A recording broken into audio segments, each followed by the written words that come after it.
हाजार हाजार मानसिनि बाना आरोना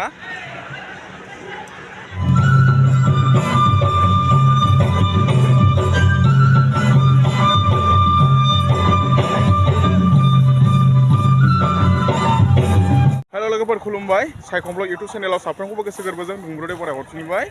दिनैयो 52थि बोसोरारि जथुमा दुलाराय बर' फरायसा आफादनि दिनै माने जोबथा सान गेवलां सान दायो बेयावहाय माने भारतनि नख'र मन्थ्रि अमित शाह मानगोनां सार बिथाङा बेयावहाय बाहागो लाफैगोन ओरैबायदि मानसिफोर जाफैबाय दायो माने ओरैबायदि हाजार हाजार मानसिफोर जाफैबाय लोब लोब मानसिफोरनि बाना जाफैबाय आरोना लोगोफोर जोंबो एसे माने दायो डिउटि मारिदों आरोना बेयावहाय जोंनाबो नै सेंग्राफ्रा माखासेफ्रा माने अबेथिं दंथाय मिथिया एसे माने डिउटि मारिदों दायो एसे भलन्टियार बिबान मोनदों नालाय नै भलन्टियारनि एसे डिउटि मारिदों आरोना बेवहाय दा माने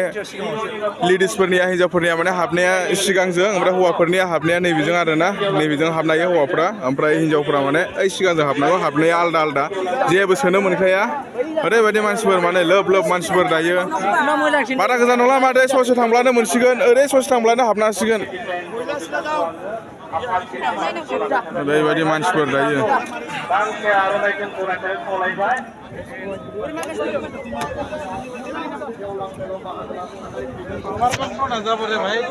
आंबो दायो माने सिङाव हाबनो र' सिङाव हाबनानै एसे देखायनोसै सिङाव रायजोफोर सिङाव नायनो हागोन सिङाव माबायदि ओरैबायदि सिङावबो हाजार हाजार मानसिफोर जाफैबाय दायो माने सियारानो बुंजोब्बाय एकदम पेन्डेल खाथियावथ' सिगाङावथ' नुहुरानो बिनिफ्राय प्रजेक्टआवसो पर्दायावसो नायनांसिगोन आरोना अमित शाह सारखौहाय रायजोफोर नैबिसोरो आदैमोना सनितपुर जिल्ला दिखियाजुलि पाटासिपुरनिफ्राय नुजाथिफैदों मानगोनां भारतनि नख'र मन्थ्रि अमित शाह बिथांनि बिबुंथिखौ खोनासंनो थाखाय दायो जिरायना रेडि दङ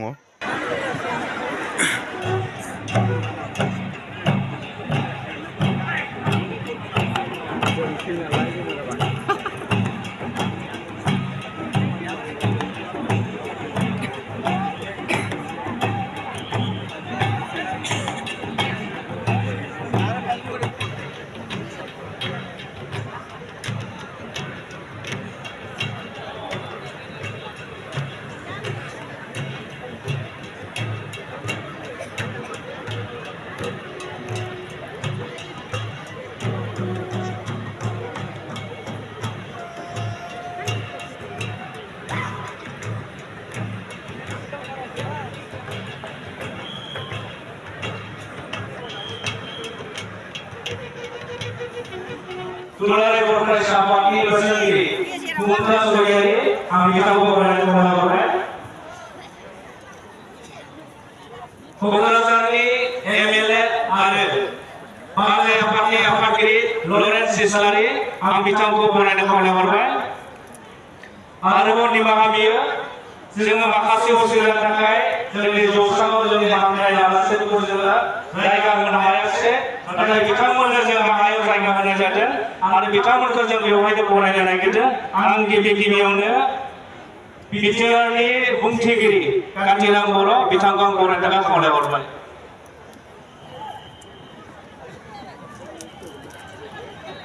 आर'नाइजों बरायनो खावलायहरबाय आरो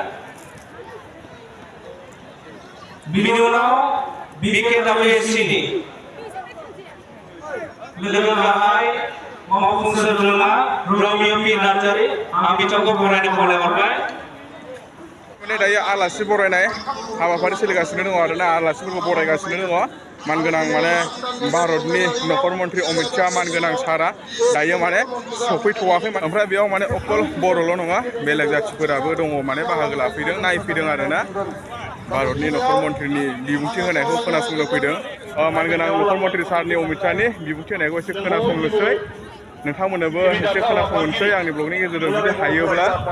दायो फैथ'वाखै देखायलांबाय थानि नालांबाय थाबानो जाबाय सिगाङावहाय जाया ओरैबायदि मानसि माने हांखौनो मोनलाया सान्दुङाबो जि गोसा दुंदों गोलोमदै बोहैजोबलायबाय सिङावहाय माने हाबैदोंमोन आङो नोंथांमोननो एसे देखायनाय जाबाय सिङावहाय बारा गोबाव थानो हायालै ओरैबायदि गरम ओरैबायदि मानसिफोरा माने जाब ना जिबायदि मानसिफोर माने हाजार हाजार मानसिफोर ओमफ्राय एसे ओंखारबोलायबाय बाहेराव हाबनो गोनां बुहुद दंबावो मानसिफ्रा दायो माने आदाल'सो जादों हाबनायानो आदानि आदाल'सो जादों बुहुद हाबनो गोनां दंबावो दायो हाबगासिनो दङ ओमफ्राय आलासियाबो सफैथ'वाखै स्टेज खाथियावथ' थांजाया ओरैबायदि मानसि माने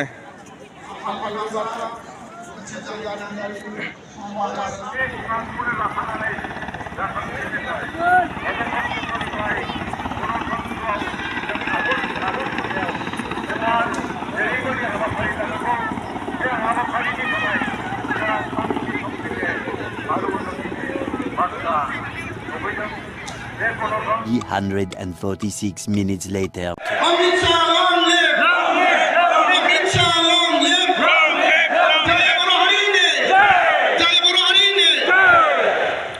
असम के बोडोलैंड क्षेत्र विभिन्न जाति एवं जनगोष्ठियों का मिलन भूमि है। इस क्षेत्र में बोडो के साथ साथ छोटे बड़े 26 जनगोष्ठियों के लोग मेल मिलाप और भाईचारे के साथ निवास करते आ रहे हैं। अखिल बोडो छात्र संघ सभी जाति जनगोष्ठियों के छात्र एवं जातीय संगठनों के साथ उनकी आशाएं और अपेक्षाओं को पूरा करने के लिए प्रयासरत है और आपके सपने विकसित भारत को नई सोच नव भारत के निर्माण में अग्रसर होना चाहते हैं। बोडो जाति के चौतरफा विकास के लिए सन 1967 के 15 फरवरी अखिल बोडो छात्र संघ का गठन किया गया था।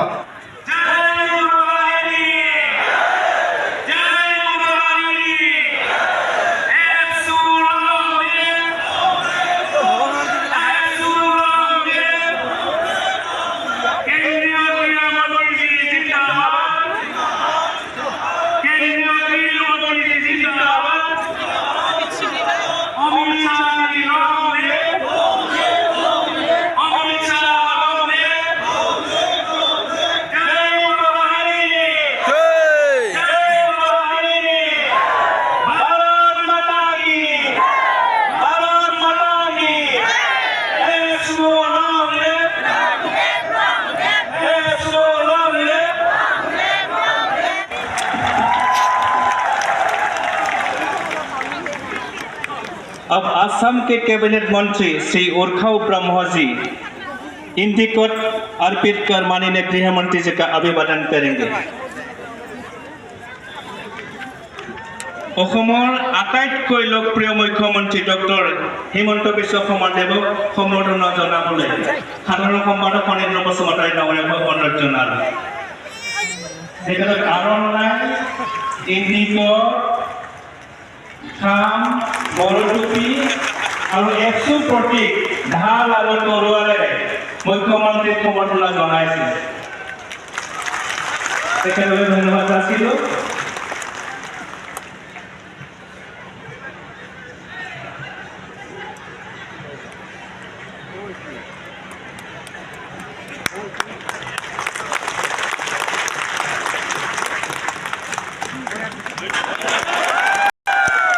मुख्यमंत्री देवोलय धन्यवाद ज्ञापन करिलो। अब हम प्रस्तुत करेंगे पारंपरिक बोडो नृत्य पार्टी शिखा, इसे रिसेप्शन कमेटी के सदस्य प्रस्तुत करेंगे। पार्टी शिखा मोसानाय को दिन्थिफुंनो थाखाय आङो खावलायहरबाय।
महोदय से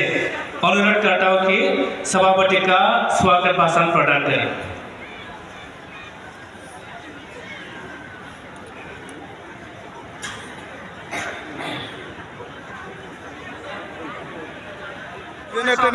स्टेज खाथियाव थांनानै एसे खेबहैबाय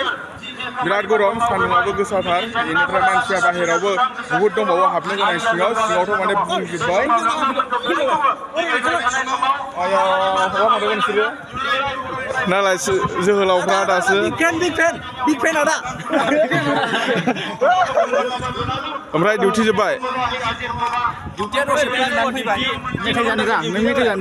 जायालां बिराद गरम सिङाव थानो एकदम स्टेज खाथियाव थांना फैबाय आं बादाम बायदिसिना जानो फै दै सोलोंगोन दै गुसु दै गैया बेयाव दै मोना बाहेराव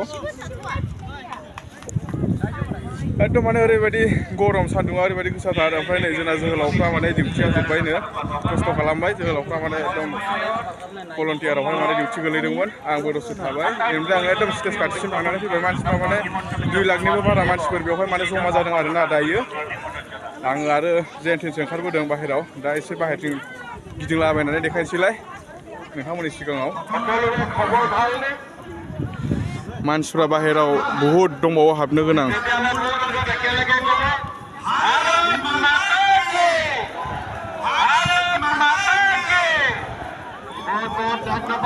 दायो आसामनि chief minister doctor Hemant Biswa Sharma मानगोनां सारा बिबुंथि होसिगोन बेनि उनावहाय भारतनि नख'र मन्थ्रि अमित शाह साराबो बिबुंथि होथ'वाखै माने होगोनसो मा बुंगोन एसे हायोब्ला नोंथांमोनसियाव देखायलांनोसै आरोना फ्लेग हस्टिं दाखालि खालामखांबाय बेखौहाय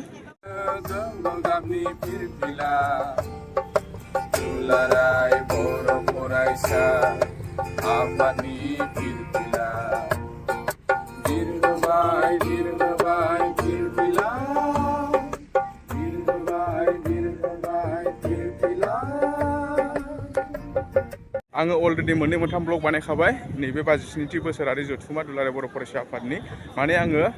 जाजेननायनिफ्रायनो दङ नालाय ओमफ्राय आङो अलरेडि ब्लग बानायखाबाय 3-4सो आपल'डबो होखाबाय दायो नैबे जोबथा ब्लग जागोन आरोना बियो लास्ट ब्लग जागोन दिनै माने गेवलां लोगोफोर मेंबाय नै गारियाव सफैबाय गारियाव नै सानैसो जिरायखानानै दंखायो सारमोना ओमफ्राय लोगोफोर ब्लगखौ बारा गोलाव खालामला दिनैनि ब्लगा बेखिनियानोमोन बेनिफ्राय माने दायो न' फारसे थांफिननोसै सानब्रैयानो जाबाय क'क्राझार दतमा बड'फा फोथारावहाय बेनिफ्राय क'क्राझारखौ बिदाय लाथ'नोसै आरो माला फैफिननाय जायो मिथिला बिदिब्ला एसेनोसै लोगोफोर दिनैनि ब्लगा बेखिनियानोमोन मोजां मोनोब्ला मोनसे लाइक होदो चेनेलाव गोदानब्ला चेनेलखौ साबस्क्राइब खालामना लानो हागोन आरोना आरो लोगोसे फेसबुकआव नायदोंब्ला फेसबुकखौबो फल' खालामना लानो हागोन बिदिब्ला एसेनोसै गोजोन्थों बाय बाय क'क्राझार दतमा